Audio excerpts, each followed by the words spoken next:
Hello there, my little disturbing viewer freaks.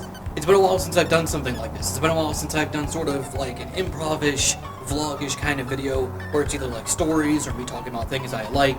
I figured that since I've been so busy with certain things, I might as well do something that can sort of fill the gaps or give you more content in a short amount of time. It also gives me the time to work on bigger projects. And I've been wanting to go ahead and talk about stories again and stuff like that. I want to show my face a bit more because I'm kind of hiding it a lot, and I know some of you guys like this kind of stuff. So with that being said, I'm going to be talking about more gothic topics again. That's something I haven't done in a good while. And to start it off, since it's been a while, I figured I might as well talk about my experiences and stories, the things I liked about it, dislike, how I got into it, what I'm doing now with it, and for like the past decade. Because I've been sort of alternative, or gothic, or whatever you want to call it, since 2011. And notice how I said alternative and not necessarily gothic. I'll get back to that soon. Before I begin, let me just go ahead and say, this video is being recorded out in public. I am at a shopping center that is closed off, and before you're wondering, yes, I do have my mask. It's just not on because no one is here, and everything is closed.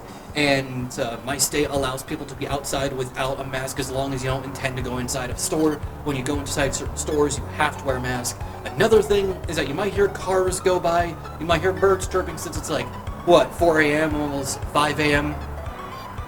There are some people, there's actually at least one car who's slowing down right in front of me. He's being quite suspicious. So yeah, this is kind of the downside. This is typically why I don't really do that as much as I used to. In fact, well, he's turned off his lights and decided to stop right there. I am very uncomfortable right now. Great! If I get killed or mugged or yelled at, or you see like, I don't know, a cringe video of a guy just talking to a camera, you know who did it.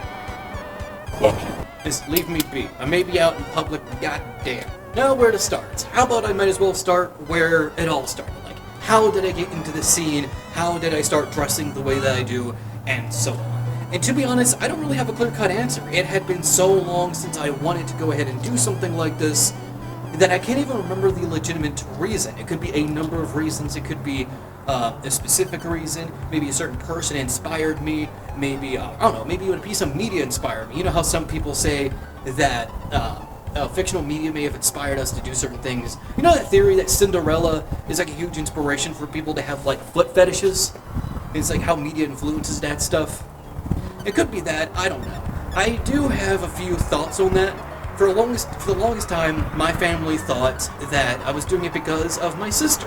My sister, way before I even started doing this, she attempted to do something similar. She had Halloween decorations in her room, she had like crimson red walls, her room looked rad. She had a mannequin too, not like Mr. Brett Blank, like a legitimate mannequin.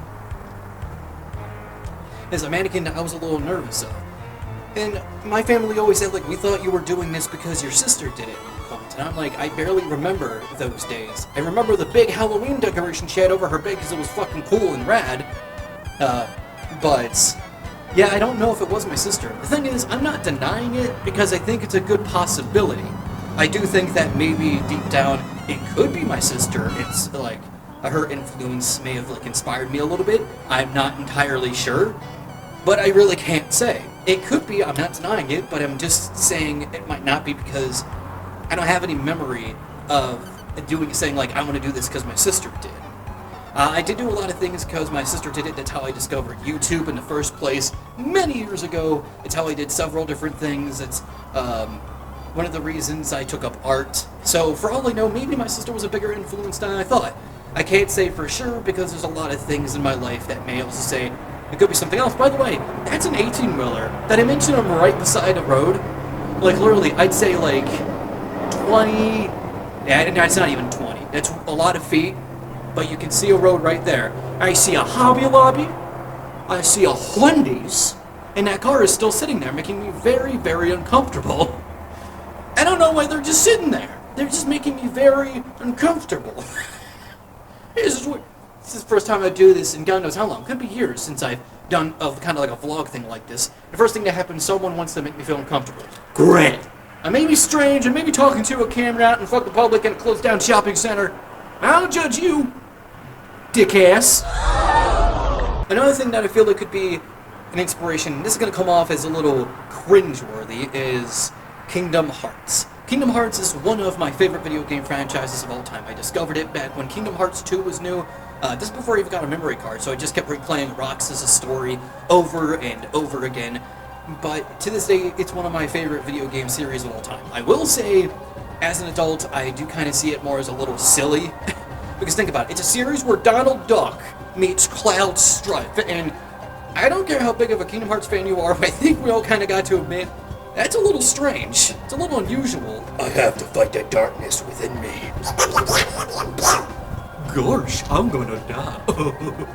It amazes me how Kingdom Hearts fans say, like, oh, Star Wars and Marvel can't fit in a series where Donald Duck talks to Cloud Strife.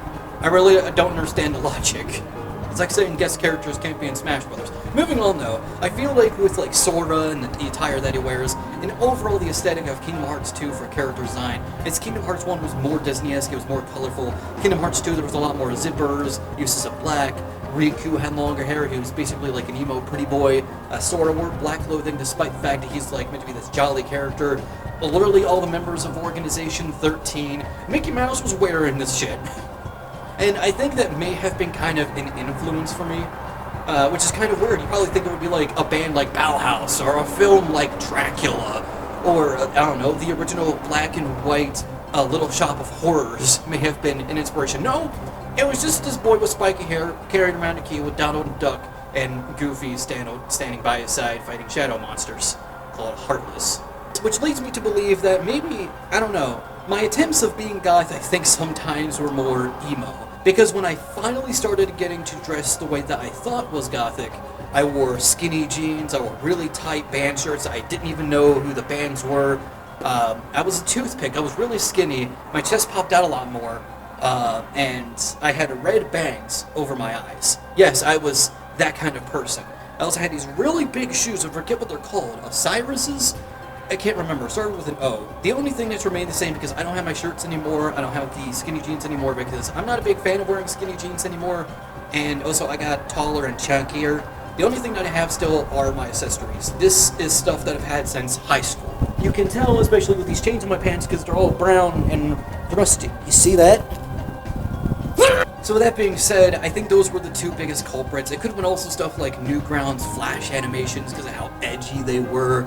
Like even something like Edgeworld could be seen as edgy, despite the fact it was just like three dudes. One just likes Coca-Cola, they go on adventures. Despite the fact that one of the first episodes has them chainsawing through zombies. It could have been stuff like that. Maybe it was my sister. I can't really say for sure. All I know is it was 2010 that I wanted to get into the subculture, but my mom didn't. She did not like the idea of me wearing just black a lot. You hear me raising my voice because I'm not sure if you can hear me with the cars in the background every now and then, so I'm raising my voice just in case. And I don't know if you can hear me or not! She didn't really like that, so she told me you can only have like one or two black shirts. It wasn't until a year later she decided to let up, and decided, yeah, okay, you can wear whatever you like. Now look at me, Mom. I'll be proud of me. You don't have to be. I'm proud of me. I don't need my mommy to say I look cool. I can say I look cool. One of the biggest things about the way I dressed in 2011, which I would probably say is more emo than goth, is goth. You see how I said that? Goth. One of the biggest things I had to deal with was that a lot of people confused my gender. A lot of people would walk up to me and be like, "You're a boy, right?" Yeah, I think so.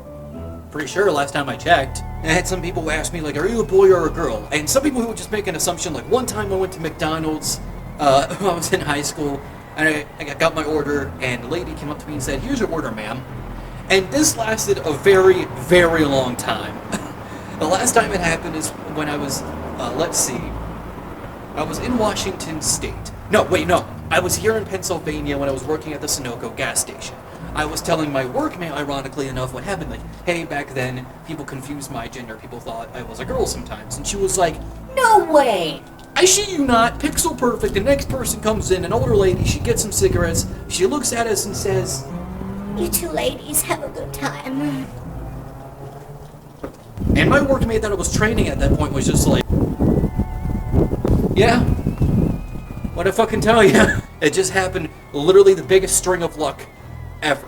It doesn't really happen anymore because I have a lot more hair on my body. I have a beard and mustache now. I'm chunkier, so I don't really have my more feminine body. And I don't really wear skinny jeans. My pants, I would say, are kind of tightish, but not like skinny jean tight. Oh, fucking hell. One good thing that came from it was there were a lot of people, especially girls at that point, who were really into me because of that. I don't mean to sound like that douchey guy, like, yeah, all the ladies love me. No, I'm not that kind of fucking person. I'm saying there were a lot of people who were into me just because of the way that I dressed. Which, take that for what you will. I don't think that is a good thing. Just need to take some good things, you know? Especially how things are now in 2020, you know? Take the good with the bad, you hear me? It did lead to a lot of short relationships. Some relationships that lasted a week. Because they saw, hey, this guy dresses cool. And then they see my personality and think, wow, this guy's a fucking freak. I made a horrible mistake. Well, skedaddle. Time to go. So yeah, that kind of sucks. The last relationship I had been in was in late 2014. I haven't been in a relationship sex. I didn't say that. Since, and it's mainly just because I'm not looking for someone. That ends. Even if I was now, quarantine. It's like we're all kind of being forced to stay inside, and if I ever want to go out, it's either like in situations like this, or we need to wear this thing. It's a mask, by the way, not my fucking vagina pad. There are some downsides that come with it. Now, of course, I've dealt with bullying because of this sort of thing. I've had like these big jock doucher guys with their arms around their girls, like, "Hey, bitch, how's it going? You." I'm not gonna say it because I don't want to say it. It's a naughty word. So it's like, yeah, not really that bad. The bullying was pretty meh. There were only 2 times that ever really got bad, and they all liked the fights. And one time I got punched in the nose because I punched a guy in the cheek because he was being a fucking ass. Maybe I'll talk about that in another video. And I told the story on the Paper Cuts from Scripts podcast, the 2nd episode. I remember at the second fight, I headlocked a dude when he was least expecting, and I slammed him on the floor, punched him in the head, and as soon as he got up, I said, "Sit the fuck down!" So loud that everyone in the cafeteria could hear. I was a bit of a troublemaker back then, but that was only because, hey, you know, education system, you say you don't want to have to deal with bullies. You know, I came to you and saying these people are bothering me, and you did nothing except blame me for it. So, yeah, I kind of had to take it into my own hands. And when I mean that, I mean I kind of headlocked a dude and slammed him into the ground, literally in my hands at that point. See this? I'm red-handed. Actually, no, they're kind of pink and the skin's kind of dead a little bit. That's gross, actually. The only other downside is that as time went on, I went through an identity crisis. Am I gothic? Am I more emo? Am I just like an edgelord in general? The car's finally living, by the way. They finally got all the videos they need to record on their cringe TikTok. Tag me in it, will ya? I was confused a little bit because I was wondering, what am I specifically? Do I really want to go by these labels, or do I just kind of want to do my own thing? It was a little confusing, and I'll admit, a little off. Like, am I still a goth? Am I more of like an adult emo? Am I just like an edgelord in general, or just alternative? And I don't want other people to make the decision for me. And I feel much more weird nowadays going by labels. And I don't want to be like that person that's like, oh, you shouldn't define yourself by labels, because it's just like, look, it's your opinion. If you want to define by labels, that's fine. But over the years, I've been continuing to be like, should I define myself as goth? Because I'm not 100% sure of it, you know? Like, would you still consider someone a goth if they act more like an emo? Because I draw stuff with gore, violence, I still love Newgrounds animation, Kingdom Hearts, and all this kind of stuff. And I love that material that probably emo kids would like more than goths. So I have to wonder, could I still classify myself as a goth? I mean, if you think so, go ahead and put me in tell me in the comments, I guess. I can't really say for sure. But at the same time, I know I still love dark, alternative, edgy horror content. And of course, I intend to make more for this channel. I'm looking around because, well, it's getting daylight. Actually, we're having a pretty sunset right now, or sunrise, should I say, since it's almost 5 a.m.